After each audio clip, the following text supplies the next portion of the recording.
আসসালামু আলাইকুম। আমি নীলা বেগম। আমার স্বামী মারা গেছে আজকে প্রায় ১০ বছর। আমার ৩ টা ছেলে মেয়ে। আমি আমার চলতে খুব কষ্ট হয়। আমি একটা বাসায় কাজ-কাম করি। এই উম্মাদ থেকে আমাগো এই রোজার মাসে ত্রাণ দিছে ১ মাস। এই রোজার মাস আমাকে খুব ভালোভাবে কাইটা যাবে। তা আমি দোয়া করি উম্মার জন্য যেন তাদেরকে ভালো রাখে, সুস্থ রাখে। তারা যেন আবার যেন দিতে পারে, আমরা যেন আবার জানি পাই। হ্যাঁ, আমার এই পাওটা অনেক ব্যথা।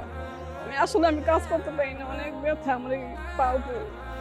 উম্মাকে আমি অনেক ধন্যবাদ জানাই। আসসালামু আলাইকুম।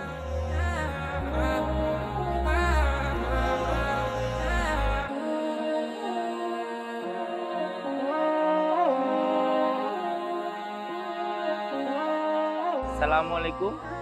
আমি মোহাম্মদ ফরহাদ হোসেন। আমি সাভার গান্ধীরা এলাকায় থাকি। আমার পরিবারে ৪ জন সদস্য। আমি ভাড়ায় একটা অটো গাড়ি চালাই। আমার এই অটোর ইনকাম দিয়ে আমার বাজার সদাই করে চলতে খুব কষ্ট হয়। আমি রমজান মাস নিয়ে খুব চিন্তিত ছিলাম।